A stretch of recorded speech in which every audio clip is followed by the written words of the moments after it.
আপনারা জানেন কি এটা কি শাক?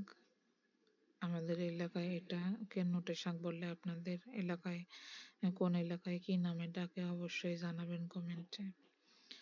আজকে আমি নোটে শাক দিয়ে মাছ রান্না করব। দেখতেই পাচ্ছেন আমি মাছগুলো কেটে ধুয়ে পরিষ্কার করে নিয়েছি এবং তাতে লবণ, হলুদ ও কিছুটা মরিচের গুঁড়া দিয়ে মাখিয়ে নিচ্ছি ভাজার জন্য। আমার কড়াইটা গরম হয়ে গেলে তাতে পরিমাণ মতো তেল দিয়ে দেব মাছগুলো ভেজে নেওয়ার জন্য।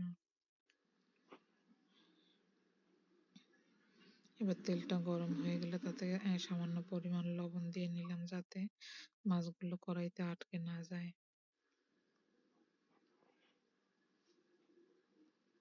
কড়াইয়ের তেলটা গরম হয়ে গেছে, এখন আমি একে একে মাছগুলো দিয়ে দেব ভাজার জন্য।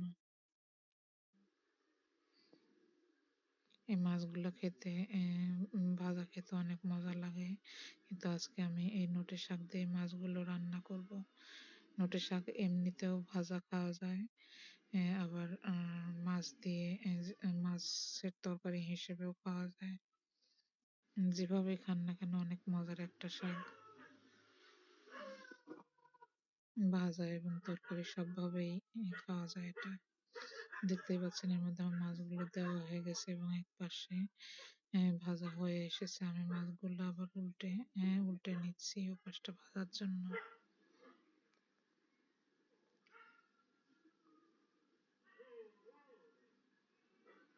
রাই মাছগুলো সাধারণত ভাজা খেতে অনেক মজা লাগে। আজকে আমি রান্না করব, যার কারণে একটু বেশি ভেজে নিচ্ছি মাছগুলো। বেশি ভেজে না নিলে আমার খেতে ভালো লাগে না। আমার মনে হয় আপনারা এই মাছকে কিভাবে রান্না করে খান, কোন এলাকায় অবশ্যই জানাবেন কমেন্টে। আর আপনাদের আমার রেসিপিগুলো যদি ভালো লাগে তাহলে অবশ্যই লাইক, কমেন্ট, শেয়ার করবেন এবং কোনো রেসিপি যদি জানার থাকে অবশ্যই জানাবেন। এর মধ্যে আমি মাছগুলো প্রায় ভাজা হয়ে এসেছে, এখন আমি মাছগুলো তুলে নেব একে একে।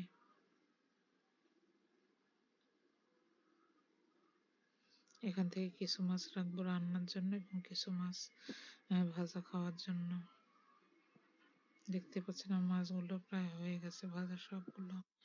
এবং এবার এই কড়াইতেই আবারও পরিমাণ মতো তেল দিয়ে নিচ্ছি এবং তাতে পেঁয়াজ মরিচ কুচি দিয়ে দেব।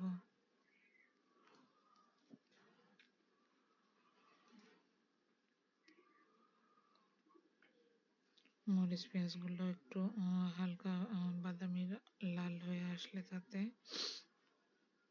সামান্য পরিমাণ জিরা দিয়ে দেব।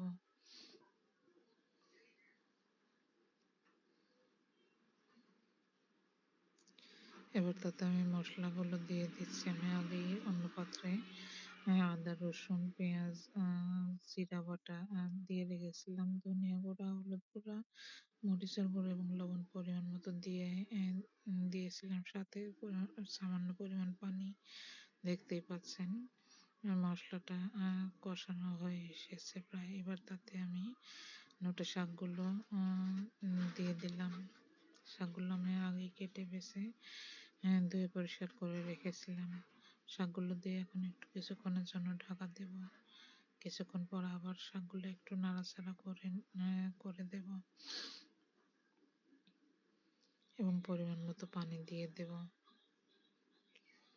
পানিটা দিয়ে একটু নাড়াচাড়া করে আবারও কিছুক্ষণের জন্য ঢাকা দিয়ে দেব। ঢাকাটা তুলে আবার একটু নেড়ে দিচ্ছি। এবার আমি ভাজা মাছগুলো একে একে দিয়ে দেব।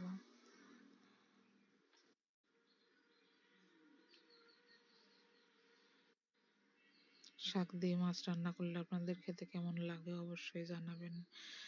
শাক দিয়ে যে কোনো মাছ রান্না করলে তো অনেক মজার হয়। আমি পালং শাক এবং নোটে শাকটা বেশিরভাগ সময়ে এভাবে মাছ দিয়ে রান্না করে খাই। আমার রান্নাটা হয়ে এসেছে, এবার নামিয়ে নেব পরিবেশনের জন্য।